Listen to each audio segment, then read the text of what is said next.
정성을 다하는 국민의 방송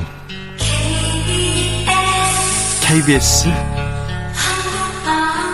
주진우 라이브. 그냥 그렇다고요.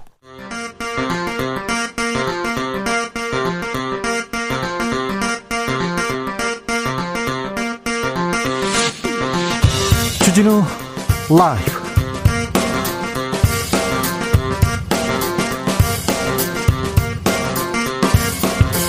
2021년 8월 24일 화요일입니다. 안녕하십니까, 주진우입니다. 나는 임차인입니다. 윤희숙 의원, 그런데 부동산 투기 의혹 의원으로 지목됐습니다. 윤석열 캠프 소속 의원 3명 등 국민의힘 소속 12명의 국회의원이 부동산 투기 의혹을 지적받았습니다. 이준석 국민의힘 대표는 중징계 약속했었는데요. 한무경 의원은 제명, 5명은 탈당권 권유, 그리고 윤희숙 의원 등 6명은 징계에서 제외했습니다. 왜 그랬을까요? 최영두 국민의힘 의원에게 물어보겠습니다. 그리고 국회 법사위에서 언론중재법 개정안 처리 시도했는데 법사위 현장에 있는 박성준 의원에게도 물어보겠습니다. 입시 의혹을 조사해온 부산대가 조국 전 법무부 장관의 딸 조모 씨 의전원 입학을 취소했습니다. 야당은 한 목소리로 사필 규정이라고 했고, 조국 전 장관은 아비로서 고통스럽다고 했습니다. 부산대 측은 조모 씨의 의사면허 취소는 복지부에서 판단할 내용이라고 밝혔는데요. 이 문제 청년들은 어떻게 생각하고 있을까요? 청년 유튜버 황희두 씨와 정리해 보겠습니다. 코로나19 신규 확진자가 50일 가까이 1000명대를 웃돌고 있습니다. 수도권의 경우 4단계 거리두기도 한 달 이상 이어지고 있습니다. 자영업자의 손실 커져만 갑니다. 정부와 정치권에서 위드 코로나를 고민해야 할 때다, 이런 목소리 나오고 있는데요. 위드 코로나 전환 시점은 언제일까요? 그리고 위드 코로나를 위해서 전제 조건은 무엇이 돼야 할까요? 훅 인터뷰에서 고민해 보겠습니다. 나비처럼 날아 벌처럼 쏜다. 여기는 주진우 라이브입니다.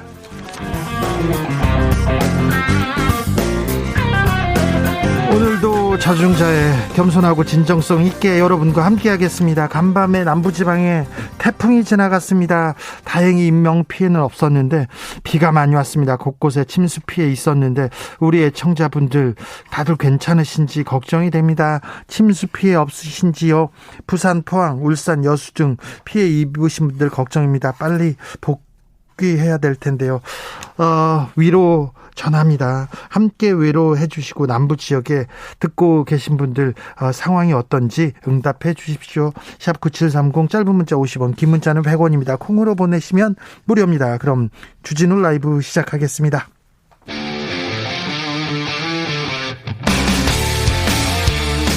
탐사보도 외길 인생 20년. 주 기자가 제일 싫어하는 것은?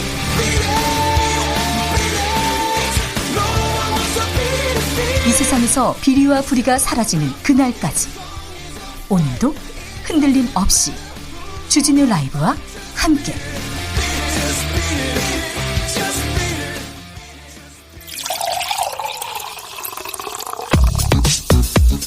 진짜 중요한 뉴스만 쭉 뽑아냈습니다. 주 라이브가 뽑은 오늘의 뉴스 주스. 정상근 기자, 어서 오세요. 안녕하십니까. 코로나 상황 어떻습니까? 네, 오늘 코로나19 신규 확진자 수가 1,509명이 나왔습니다. 어제와 비교하면 100여 명 정도 많고요. 지난주와 비교하면요? 지난주에 비해서 그동안 확진자 수가 조금씩 줄었는데, 네. 오늘은 지난주 화요일과 비교했을 때 130명 정도가 많습니다. 아, 그래요? 그리고 직장인분들이 여름 휴가에서 모두 복귀했을 때가 됐고, 또 이번 주부터 개학이 맞물리면서 확산세에 대한 우려가 나오고 있습니다. 예. 그리고 이 국내에 체류 중인 외국인 분들의 감염 비율이 크게 높아지고 있는데요. 13.6%까지 올라온 상황이라고 하고요. 일부 지역에서는 확진자 3명 중 1명꼴로 외국인일 정도로 확산세가 심각하다고 합니다. 외국인 노동자분들은 이렇게 또 공동생활하시는 분들이 많아서 걱정입니다. 네, 그래서 김부겸 국무총리는 그 외국인 밀집 거주 지역이나 외국인 근로자가 많은 일터에 대해서 선제 검사를 확대하고 현장 점검도 강화해달라라고 주문했습니다. 아무래도 위중증 환자들 관리가 잘 되는지도 걱정이 되고요. 네, 오늘 위중증 환자가 421명으로 발표가 됐는데 어제보다 21명이나 늘어난 숫자입니다. 그리고 지난해 3월 이후로 위중증 환자가 가장 많은 상황이기도 합니다.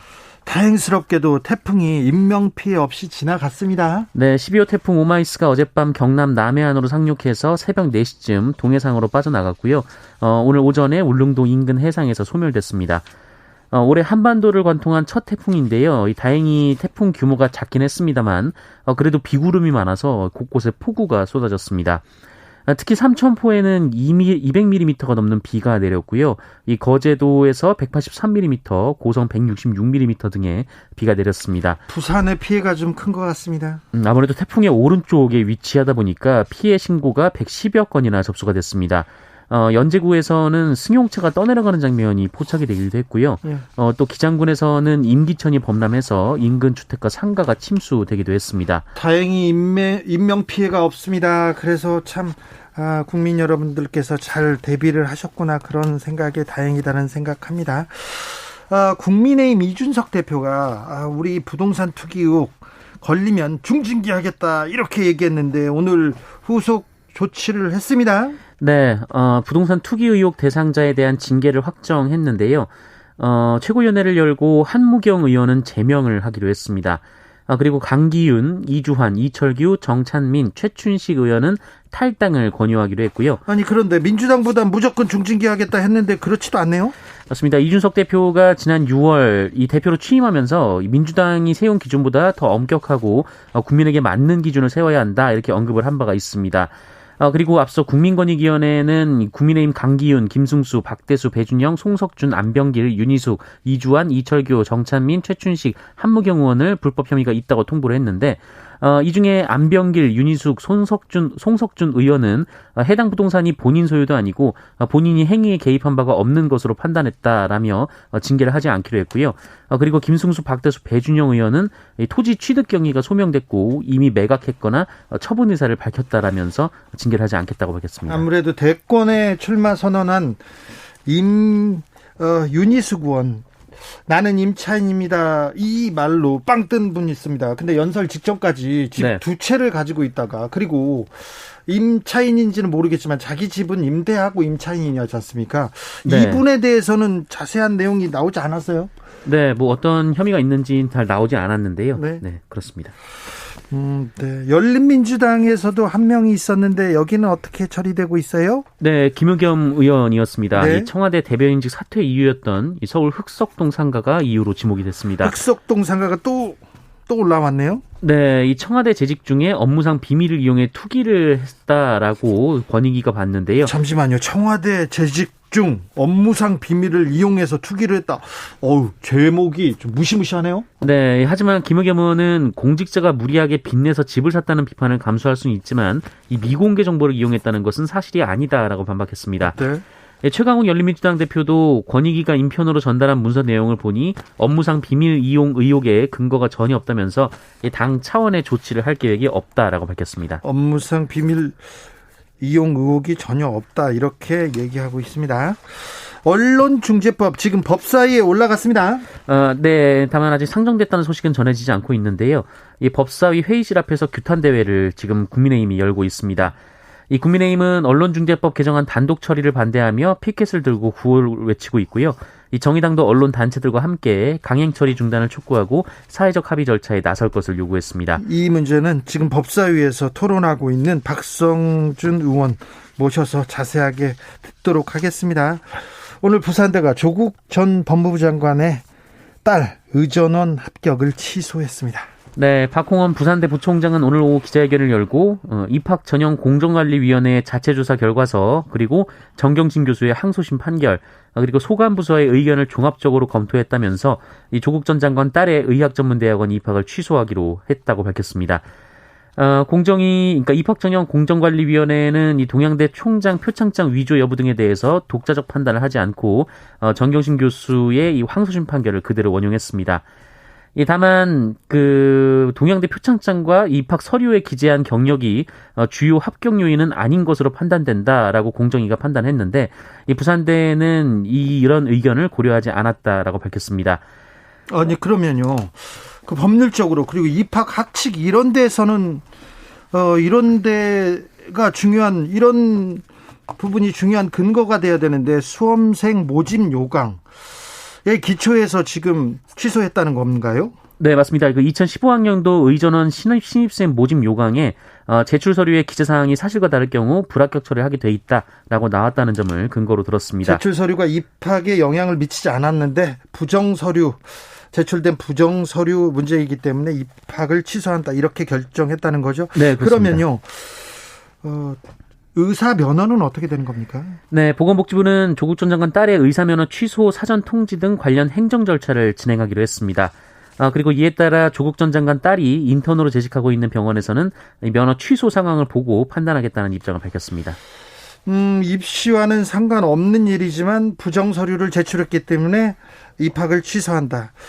그래서 이게 어떤 다분히 좀 정무적인 판단이 좀 들어가지 않았나 이런 생각하고 이렇게 지적하는 분들 많은데 의사 시험 합격 후 의사로 활동하고 있는데 의전원이 취소되거나 의대 입시가 취소된 경우는 이번이 처음이라고 합니다. 작년 8월에 청주에서 아들 의사인데요. 아들의 허위 스펙을 만들어서 의전원에 합격시킨 사람이 있어요. 이분은 학술대회 논문을 조작하고 특허 출원 함께 이름을 올려서 결정적으로 입학했는데 아버지는 징역 1년에 징역 10개월에 집행유예 2년을 받았고요. 아들은 벌금 1,000만 원입니다. 그 아들은 지금 의사로 활동하고 있습니다. 아무튼 이 문제가 어떻게 되는지 청년들은 어떻게 생각하는지에 대해서는 잠시 후에 황희두 씨하고 자세히 또 이야기 나눠보겠습니다. 가계빚이 부담이 된다 이런 얘기 계속 나오고 있습니다. 또 사상 최대를 기록했습니다. 네, 가계빚이 1,800조 원을 넘어서면서 사상 최대 기록을 또 갈아치웠습니다. 잠시만요. 얼마라고요? 1,800조 원입니다. 네. 1,805조 9천억 원인데요. 네. 이 통계 작성 시작 이후에 가장 많은 액수입니다. 가계 부담이 계속 늘어나고 있어서 굉장히 위기 신호가 지금 오고 있다고 계속 지적합니다. 네, 물론 이 경제 규모 확대로 인한 증가분도 있지만 이 부동산 가격 상승 그리고 코로나19 확산 이후에 증가 속도가 더 빨라졌습니다. 특히 올해 2분기 말 가계 신용은 그 1분기 말에 비해서 무려 41조 2천억 원이나 늘었다고 합니다. 지금 계속 증가세가 빨라지고 있어요.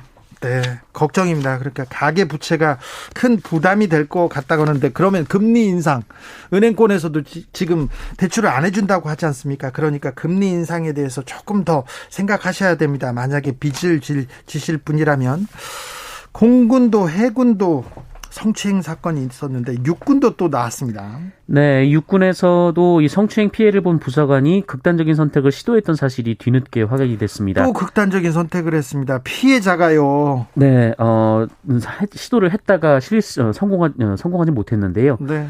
역시나 이 가해자 피해자 분리 조치가 없었고 또 처벌 과정과 내용의 적정성에도 논란이 일고 있습니다. 그리고 2차 가해가 있었다는 주장도 제기되고 있습니다. 또 2차 가해 또 나왔어요. 네, 이 사건은 지난해 발생했는데요.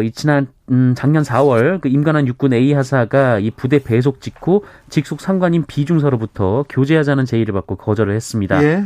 그런데 이후 지속해서 스토킹과 성추행을 당했다고 A 하사 측이 호소를 하고 있는데요. 예.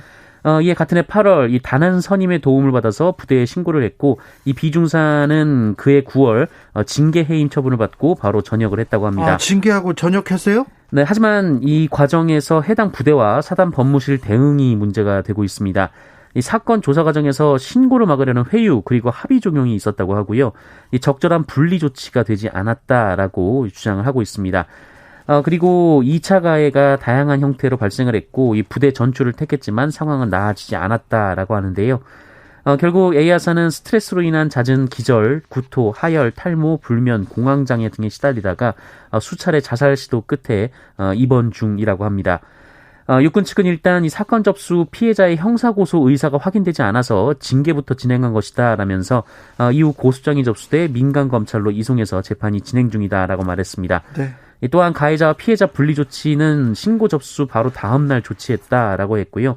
한편 이 사건은 육군 중앙수사단이 처리 과정의 적절성을 조사 중에 있습니다. 왜 우리 군에서는 성추행 사건이 계속 이어지고 있는 걸까요? 그리고 계속 사건이 벌어져도 왜 이렇게 2차 가해가 벌어지면서 피해자가 더 피해를 보고 있는지 왜 그럴까요? 이 고민에 대해서 김은지 기자하고 잠시 후에 조금 더 자세히 들여다봅니다.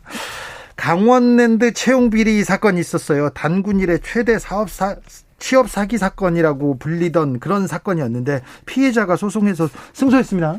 네, 강원랜드 채용 비리로 불합격한 피해자들이 제기한 손해배상 청구 소송에서 네. 법원이 강원랜드의 배상 책임을 인정했습니다. 예. 소송이 제기된 지 4년 만인데요. 참여연대 공익법센터가 대리해서 재판을 진행했고요. 재판부는 이 강원랜드가 이 피해자들에게 300만 원에서 800만 원을 지급하라라고 판결했습니다. 예. 재판부는 채용 과정의 부정행위로 원고들이 느꼈을 상실감과 죄질 등의 정신적 고통은 상당했을 것으로 보인다라고 판단했고요. 이 공개 채용은 객관적 기준에 의해 평가된다는 정당한 기대가 있음에도 인사권자가 자의적으로 채용 여부를 결정하는 것은 지원자들의 기대와 신뢰를 심각하게 침해한 행위다라고 밝혔습니다. 강원랜드 채용 비리는 엄청났어요. 부정이. 엄청났습니다. 어느 정도였냐면은 그 2012년에서 2013년 이 강원랜드가 뽑은 신입사원이 518명이었는데요. 네. 모두 부정청탁 대상자 로 알려졌습니다. 부정청탁을 하지 않으면 이 회사에 들어갈 수가 없었어요. 그때는. 네, 그래서 강원랜드 채용 비리 피해자가 모두 800여 명에 달한다라는 보도가 나오기도 했는데 네? 강원랜드는 사장, 이사 같은 임원뿐만 아니라 지역 국회의원, 지역 유지 등으로부터 부정청탁을 받아서 채용을 계속 해왔었다라고 합니다. 그런데 사장과 그 임원은 처벌받았는데요. 지역 국회의원까지도 처벌받았는데 네. 옆 동네 국회의원들, 더 센 국회의원들은 아무도 처벌받지 않았어요. 왜? 이 취업 사기 사건 진짜 큰 몸통은 왜 처벌받지 않는지 이 시대의 공정에 대해서 굉장히 다시 한번 생각해 보게 하는 사건인데요. 강원랜드 채용 비리 피해자가 소송에서 승소했다고 합니다. 복지시설에서 장애인에게 떡을 억지로 먹여서 숨지게 한 사건이 발생했습니다. 네. 이달 초 인천의 한 장애인 시설에서 자폐성 장애 1급인 20대 남성이 숨지는 사건이 있었습니다. 지난 6일 낮 인천 연수구의 한 장애인 보호센터에서 벌어졌는데요. CCTV가 공개가 됐는데 이 피해자에게 강제로 김밥과 떡볶이를 먹이려 했습니다. 강제로 막 먹여요? 네, 피해자가 이를 거부했고 도망까지 갔는데 이 다른 직원까지 가세해서 이 피해자를 붙잡아서 김밥과 떡볶이를 억지로 입안에 넣었습니다. 아이고. 결국 그 목의 기도에서 이 4에서 5cm 크기의 떡과 김밥이 발견됐는데요. 피해자 모친이 그 아들이 김밥을 기겁할 정도로 싫어하니까 절대 먹이지 말라 이렇게 당부까지 했는데 센터 측이 먹였다라고 합니다. 왜 그랬답니까? 왜 그랬대요? 네, 이 해명이 착오가 있었다라는 해명이 나왔는데요. 그러면서 유족께 사죄드린다라고 밝혔습니다. 착오가 있었다고요? 기겁할 정도로 싫어한다는데 절대 먹이지 말라고 그렇게 당부했는데 착오가 있었다고요? 사람이 죽었는데? 명명백백하게 수사해서 처벌할 것이 있으면 처벌해야 될 것 같습니다. 음식물 쓰레기통에서 아이가 발견됐어요.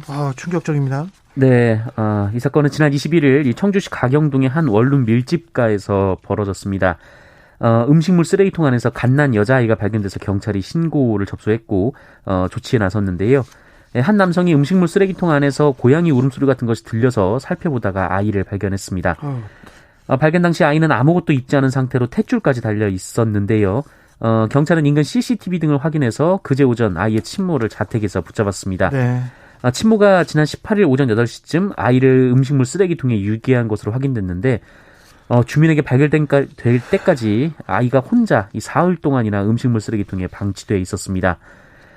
구조된 아기는 그 인근 대학병원 중환자실에서 치료를 받고 있는 것으로 전해졌는데 이 상처가 많고 폐혈증 증세가 있어서 상태가 위중한 것으로 전해졌습니다.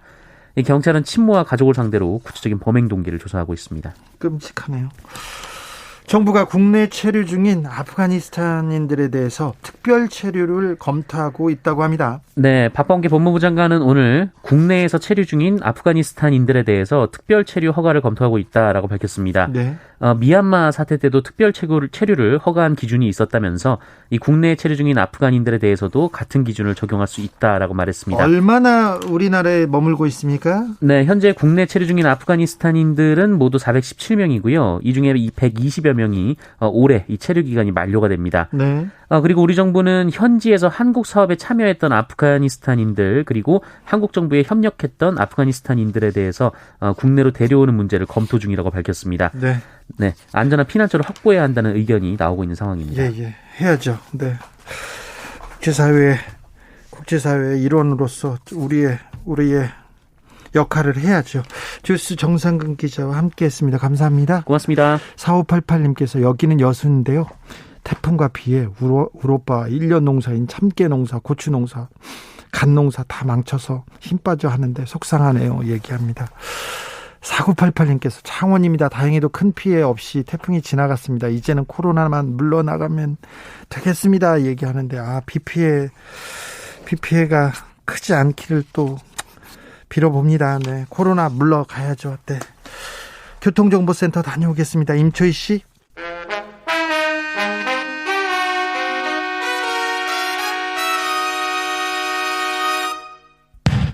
주진우 라이브 돌발 퀴즈. 오늘의 돌발 퀴즈는 객관식입니다. 문제를 잘 듣고 보기와 정답을 정확히 적어 보내주세요. 오늘의 문제. 오늘 오후 8시 일본 도쿄 신주쿠의 국립경기장에서 패럴림픽 개회식이 열립니다. 국제패럴림픽위원회에 따르면 이 팀이 가장 먼저 입장하고 우리나라는 81번째로 입장할 예정인데요. 각 나라의 박해와 분쟁 상황들을 이겨내고 세계 무대에서 경쟁을 펼칠 수 있게 된 이 팀은 2016년 리우 올림픽 때 처음 만들어진 팀입니다. 8천만 명 이상의 난민을 대표하는 이 팀의 이름은 무엇일까요? 보기 드릴게요. 보기 1번 혼성팀, 2번 난민팀. 다시 한번 들려드릴게요. 1번 혼성팀, 2번 난민팀. 샵9730 짧은 문자 50원, 긴 문자는 100원입니다. 지금부터 정답 보내주시는 분들 중 추첨을 통해 햄버거 쿠폰 드리겠습니다. 주진우 라이브 돌발 퀴즈 내일 또 만나요.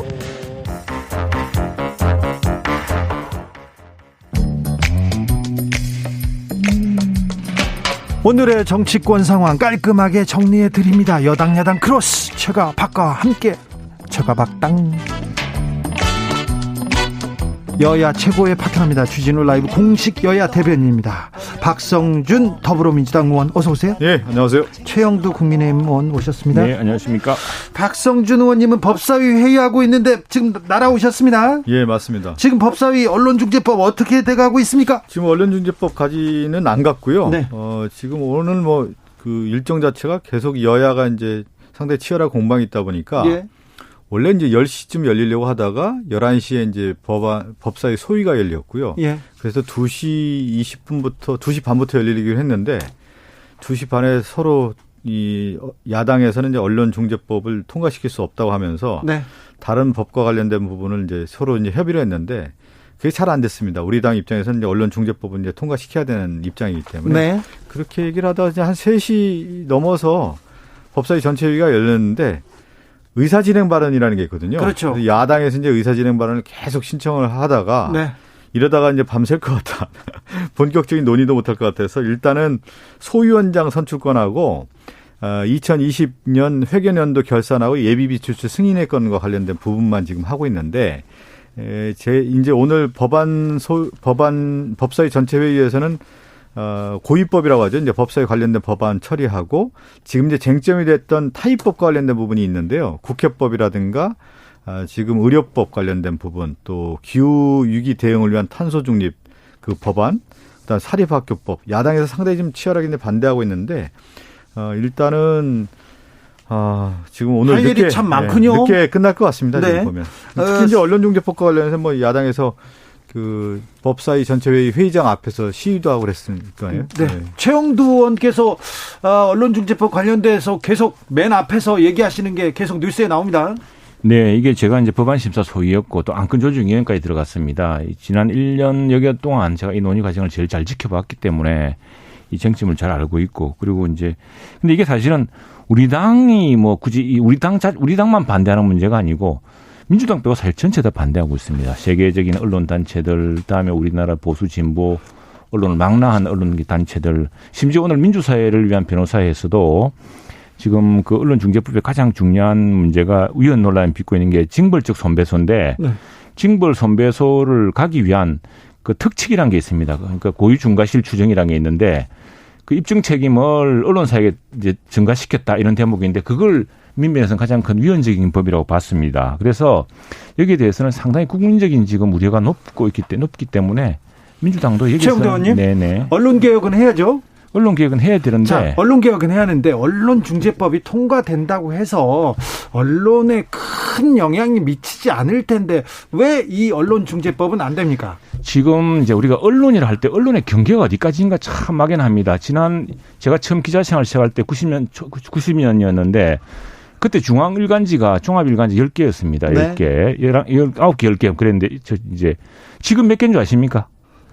지금 뭐 등록 인터넷 신문까지 해서 매체가요 한 2, 3만 개 됩니다. 그런데 이제 그 지금 언론의 경계, 그리고 이제는 컨텐츠 환경이 바뀌었습니다. 지금은 웬만한 언론사보다도요. 우리 주진우 라이브 있지만 주진우 앵커가 나가서 혼자 하면은 그게 더 영향이 있을 수 있는 그런 언론 환경의 변화가 생겼습니다. 그런데 여기에 이제 크고 작은 매체들이 수없이 많지 않습니까? 여기에서 온갖 왜 홍수에 마실 물이 없다고 지금 뭐 허인지 진짜인지 알 수 없는 수많은 정보가 쏟아집니다. 그런 뉴스 가짜뉴스 많아요. 그 얘기를 좀 말씀드려야 되는 게 지금 최영도 의원님이 얘기를 잘했는데요. 그러면 그동안에 이제 우리가 언론이라고 하는 이제 관점에서 바라보다가 실제 언론의 환경도 바뀌지 않았습니까? 디지털 이제 환경이 이제 바뀌었는데 그러면 일단 기준을 만들어야 된다라는 생각을 했을 겁니다.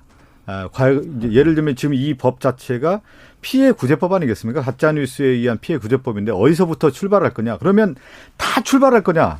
상당히 고민이 많았을 거예요. 그러다 보면서 일대 출발을 해야 된다라는 생각을 하고 취지에 대한 얘기는 워낙 우리가 많이 했기 때문에 그 얘기는 좀 차치하더라도 이 부분을 가지고 법을 만들어서 지금 출발을 했다. 그래서 이제 이것이 단초가 되고 이제 토대가 되고 기초가 되는 거기 때문에 언론 관련된 부분에 대한 실질적인 어떤 제도적 기반을 마련했다. 이렇게 봐야 되는 것이죠. 그래서 지금 많은 사람이 걱정이 이런 겁니다. 우리 이제 과유불급이고 교각사로다 이렇게 생각하고 있습니다. 언론의 환경의 변화 때문에 어떻게 허위와 가짜뉴스와 진실뉴스를 구분할 것인가 이런 문제에 대해서 수많은 노력이 있어야 되는데 사실 세계적 고민입니다. 네. 그런데 이 법은 지금 그중에서 특별하게 제가 가장 걱정하는 것은 언론의 또 큰 기능 중에 하나는 단순 사실 보도가 아닙니다. 가십을 전하는 게 언론의 본연의 기능은 아니고요. 언론은 정확한 사실을 가려주는 것이고 팩트체크가 제일 중요하겠죠. 또 하나는 권력 비판입니다. 네. 우리가 걱정하는 것은 이런 아주 무도한 법으로 해서 너무 지나친 나머지 이제 큰 언론사에서 이제는 우리 주진우 앵커도 그렇지만 이 권력 비판이라는 게 어떻게 시작됩니까? 내부 제보로 시작되죠. 그러다 보면 추적 보도가 들어가고 하는데 많이 당해보셨겠지만 손배수도 들어오고 형사 고소도 들어옵니다. 그걸 이겨낼 수 있는 힘이 이제 우리 언론 자유와 민주주의의 구동력이었는데 이건 지금 사실은 말이 5배 손배소라는 거지만 그리고 우리나라 손배소 일부 있는 법이 있습니다. 그게 또 3배고요. 언론을 징벌적 손배로 한 나라가 없습니다. 법으로 한 나라가. 그런데 지금 우리는 세계 없는 법을 만들고 있는 것이고 제일 걱정은 언론사들이 이제 내부 제보에 의해서 어떤 아주 권력자 비리나 내로남불을 추적 보도할 때 이런 무지막지한 앞으로 5배 손배소. 그리고 지금 이게 손배를 낼 때요. 그 비례가 경제적 피해, 경제적, 물질적, 정신적 피해에 비례하는 게 아니고 언론사의 매출액, 사회적 영향력에 비례했습니다. 그러려면 그 손해배상을 주장할 수 있는 규모가 어마어마해집니다. 그래 될 경우에 과연 그거를 감당할 언론사와 언론인들이 있겠느냐라는 걱정이 큰 거죠. 언론의 자유라는 측면에서는 우리 지금 얘기한 것처럼 권력 비판에 대한 기능을 누가 막을 수 있겠습니까? 지금 언론의 자유가 충분히 보장된 상황이고요. 그리고 가장 중요한 것은 그런 비판을 했을 때 내부 정보라는 것도 언론사에 오게 돼 있죠. 그러면 당연히 이것은 팩트 체크를 해서 보도하는 경우는 전혀 문제가 되지 않는다라는 얘기고요. 제가 이번에 쭉 언론중재 및 피해 구제에 관한 이 법률과 관련된 내용들에 대한 여야 이제 쟁점이 있었지 않았습니까? 근데 야당에서 주장했던 내용들을 상당히 대폭적으로 수용했더군요.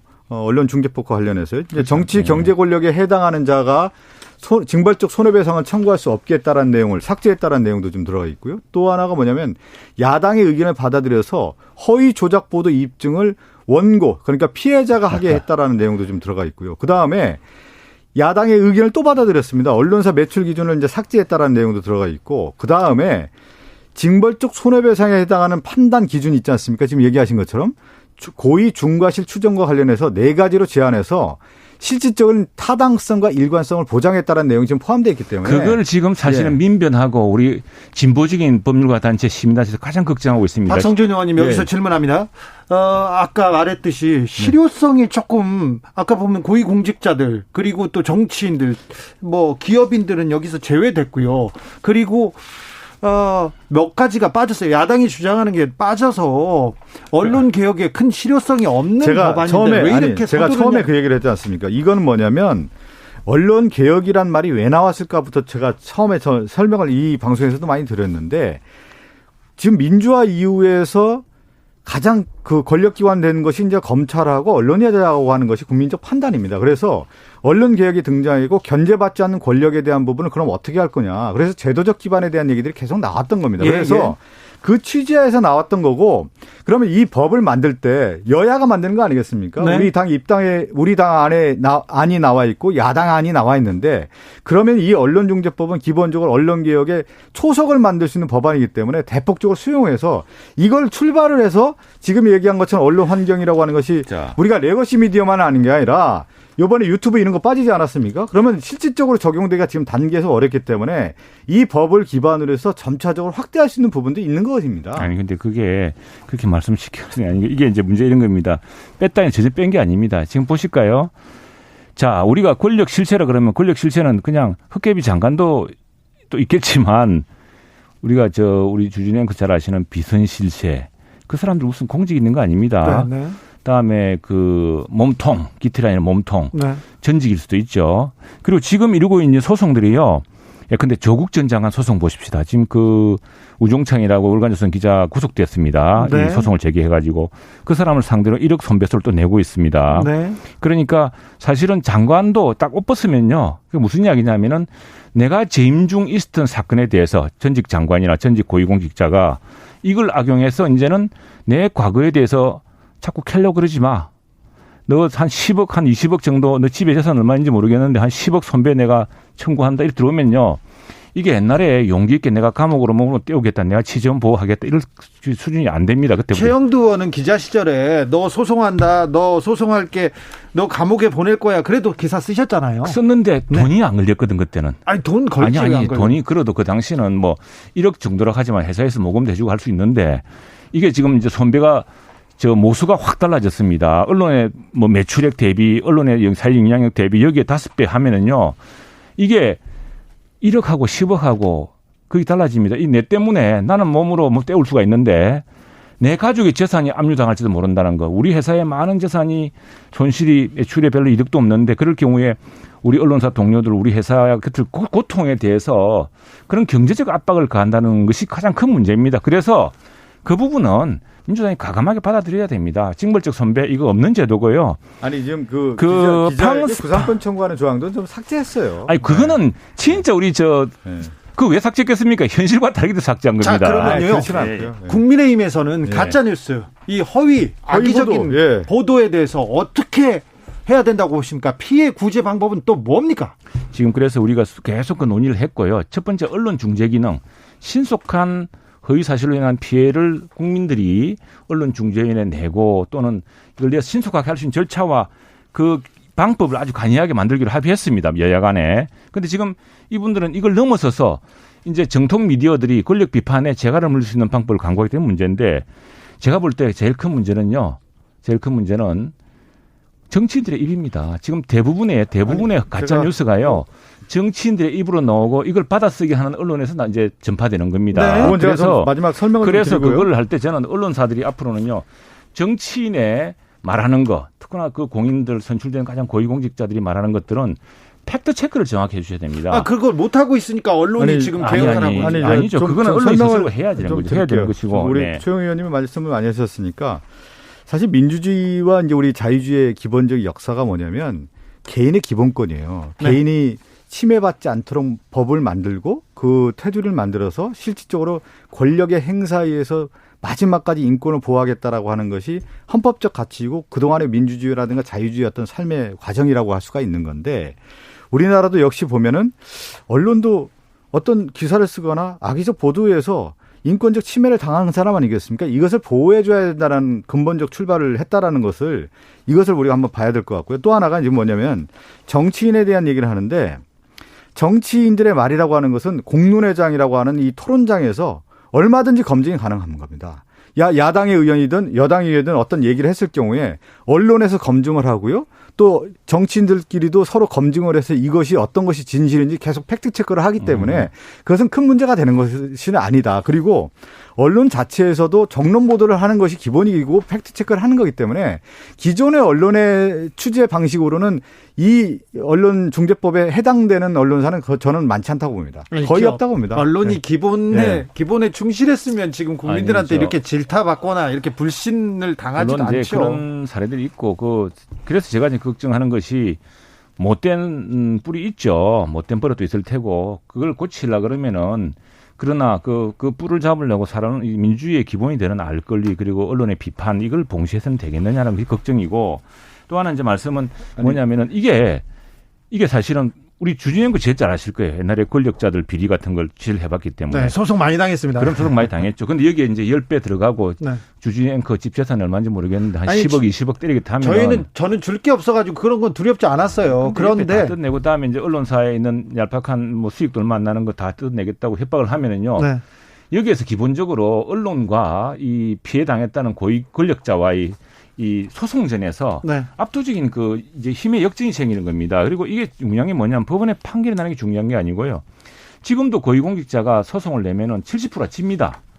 지는데도 내요. 왜? 네. 내야지만이 이 기사 사람들이 더. 추가 취재를 안 하고 추가 보도를 안 하니까. 기사를 막으려고 그러니까 이런 거예요. 저는 전반적으로 볼 때 이제 어떤 제도가 만들어지고 이제 입법화 과정들을 쭉 보면은 전체적인 흐름에서 취지에 대한 부분은 우리가 공감하지 않습니까? 네. 근데 이런 반대하는 논리를 보면은 부분적인 부분을 가지고 이 전체의 논리를 희석시키는 쪽으로 가고 있는데 여기서 출발해야 되는 거예요. 우리가 왜 언론개혁이라고 하는 것은 국민의 눈높이에 봤을 때 지금 시점에 봤을 때 이 언론에 의해서 침해받는 사람도 상당히 많더라. 그러면 이것을 어떻게 하겠느냐라고 하는 취지에서 출발했다는 거예요. 거기에서 답을 내놓지 않고 언론중재법에 대한 부분적인 걸 가지고 이 전체적인 문제가 있다라고 하는 접근 방법은 저는 잘못됐다. 아니 근데 그리고 또 하나가 뭐냐면 잘못됐으면 전 세계가 잘못된 겁니까? 전 세계 언론 단체들이 지금 이 문제에 걱정하고 있는데.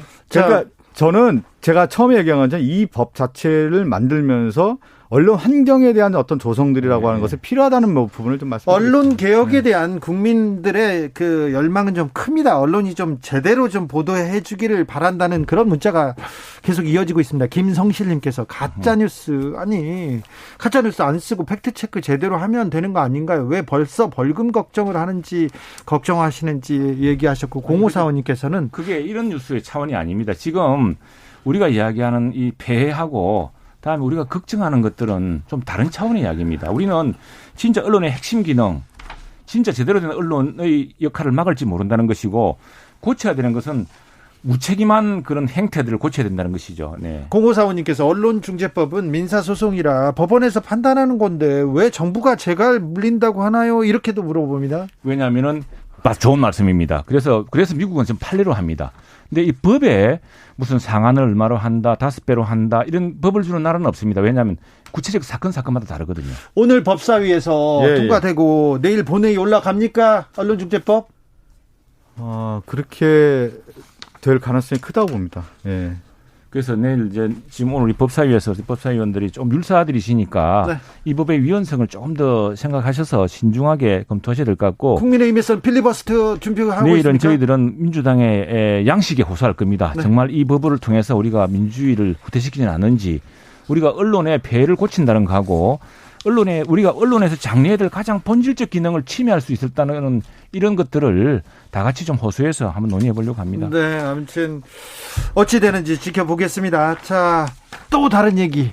또 다른 핫 이슈입니다. 국민의힘 부동산 전수조사 결과가 나왔습니다. 그래서 이준석 대표나 국민의힘에서 무조건 민주당보단 더 엄격하게 이렇게 조치를 내리겠다고 했는데 오늘 조치, 이 징계 수위에 대해서 어떻게 보시는지요, 최영두 의원님? 자, 이거는 이제 우선에 우리로서는 물러설 때가 없습니다. 왜냐하면 민주당보다 이게 못하게 되면은 네. 비난을 살 거기 때문에 당연히 더 강하게 해야 되는 것이고요. 그리고 또 하나 지금 우리 당의 통방과 동시에 국민권익위원회가 경찰 특수본에 수사를 의뢰해 놨습니다. 예. 그래서 지금 우리가 어떻게 하더라도 이 문제에 대해서 그냥 넘어갈 수 있는 사안이 아닙니다. 수사가 시작됩니다. 예. 그래서 그런데 지금 이제 사안을 보면은요, 민주당 같은 게 12명, 똑같은 12명이라고 그랬는데 숫자를 맞추는지 모르겠습니다만 이게 보면은 그 당시에 개발 정보에 관한 이런 문제들이 많았어요. 그런데 우리는 보니까 농지법이 지금 6명이 있는데 이 농지법에 대해서는 우상호 의원이 농지법 위반 의혹이었거든요. 이게 이제 경찰 조사를 가보니까 내사가 종결됐습니다. 그래서 민주당 스스로가 탈당 권유를 처리해야 되는 문제가 생겼거든요. 그래서 이 케이스 사례마다 다 분석해서 우리 소명을 받았는데 일단 그 소명상으로는 우리가 취할 수 있는 조치를 최대한 다 했고 이 역시도 언론의 추가 검증이라든가 특수본의 수사 결과에 따라서 더 강한 처벌이 또 나올 수 있을 거라 생각합니다. 이 이제 국민권익위가 부동산 거래 전수조사 특히 이제 국민의힘이 어떻게 보면 자발적이보다 끌려와서 여기까지 온 겁니다. 그동안의 내용들을 쭉 보면은 마지못해 해서 왔는데 이제 결과가 나온 건데 이준석 대표 그 얘기를 했단 말이에요. 민주당보다 더 높은 조치를 취하겠다. 제명이라든가 출당 조치하겠다 이렇게 얘기까지 할 정도였으니까 오늘 이제 결과를 좀 지켜봐야 되는데 내용을 좀 볼 필요가 있어요. 국민의힘이 12명인데 유형별로 보면 부동산 명의신탁 1건, 편법증여 세금 탈루 2건, 그다음에 토지보상법이라든가 건축법, 공공주택특별법 위반 5건, 농지법 위반 6건이거든요. 저희가 민주당에서 국민권익위에서 했던 부동산 전수조사 결과가 나왔을 때 국민의힘에서 정말로 공격을 정말 많이 했습니다. 예. 어마어마한 공격을 받았는데 지금 이 결과를 보면은 단순 비교를 해보면 저희가 의석 비율로 봤을 때 한 2배 가까운데 지금 보면 12명이 나오지 않았습니까? 네, 12명. 민주당도 예. 12명, 국민의힘도 12명입니다. 그러니까 비교해 봤을 때 국민의힘이 훨씬 더 많은 숫자가 나왔다. 그만큼 국민의 눈높이에서 봤을 때 조치에 취하는 거에 따라서 우리 박성준 의원님 말씀하시더라고요. 얄미워 죽겠어요. 그러니까 왜 얄미워? 점잖게 얘기하는데요. 오늘 사실 점잖게 이거 예전에 전수조사 했을 때 엄청 전수조사를 우리가 이야기를 했어요. 전수조사 국민권익위원회라는 데가 네. 원래 이 국민의 억울한 사연들하고 이 부정청탁법 이런 사건 수사하는 거 아닙니까? 근데 300명이 전수조사를 하기는 좀 적은 기관이니 우리가 이 감사원에 같이 청구를 하자. 다음에 또 아니면은 그 검찰도 수사권이 없다 그래요. 수사권을 뺏어가고 최근에. 그러면은 국회에서 특별한 기구를 만들어서 근데 무슨 청렴위원회, 국회 청렴위원회를 외부 기관으로 만들어서 그 감사원이고 파견받아서 하자 뭐 그런 이야기를 하는데 갑자기 국민권익위에서 하겠다고 시작한 거예요. 그래서 해보라 그랬더니 그 이야기 나와가지고 지금 12명을 했는데 탈당 거부하고 2명만 겨우 비례대표 2명만 출당하고 사실상 지금 아무도 지금 탈당 안 하고 있어요. 민주당이요? 예. 탈당 근유만 했었고 탈당 받아들인다 했는데 실제로는 안 하고 있습니다. 그래서 용두사미가 되고 있거든요. 그런데 왜 그러냐 저는 또 이거 또 비난하기 어려운 것이 우상호 의원 사건 경우 보면은 무슨 내막인지 모르지만 또 경찰에 수사를 했는데 내사 종결이 됐습니다. 네, 뭐 무혐의 나왔죠. 그런데 그게 이제 또 국민권익위원회는 그게 아니라 공소시효가 종결된 거다 뭐 이런 이야기를 하는데 그 진실이 뭔지 모르지만 저는 그래서 이거 어차피 한 번 더 지금 걸러져야 됩니다. 아니, 앞으로. 당시에 한 번 더 우리 걸러져야 되고. 민당 권익위에서 조사한 내용 보면 정말 국민의힘에서 맹렬히 공격했습니다. 맹렬히 네. 비판 공격해서 실제 우리 당이 그 당시 지지율만 봐도 엄청나게 그냥 그 반영이 돼서 그것 때문에 된 게 아니고 아니 뭐 여러 가지 LH 공사 때문에 시작됐죠. 여러 가지 다 있었던 사건인데 여기 LH 제가 좀 공사와 설명을 좀 관련된 드리면 사람들이 또 많이 있을 거예요. 예. 세금 탈루 의혹 같은 경우도 그렇고 농지법 위반 같은 경우도요. 야당에서 엄청나게 공격을 했습니다. 그리고 나서 지금 이제 국민권익위에서 조사 결과뿐만 아니라 또 이제 그 경찰 특수본에 그럼요. 조사를 하게 돼 있습니다. 그럼요. 이거 뭐 어떻게 옹호하겠습니까? 이제 국민 눈높이에 딱 맞춰서 다 똑같이 해야죠. 근데 최고위에서 결정을 내렸나요? 이 사안에 대해서 결과에 대해서? 어제 소명을 다 들었습니다. 이분들한테 소명을 듣고 우리가 이제 민주당이 또 전철형이 있지 않습니까? 민주당이 뭐 12명 비례대표 2명만 이제 제명했죠. 비례대표는 제명.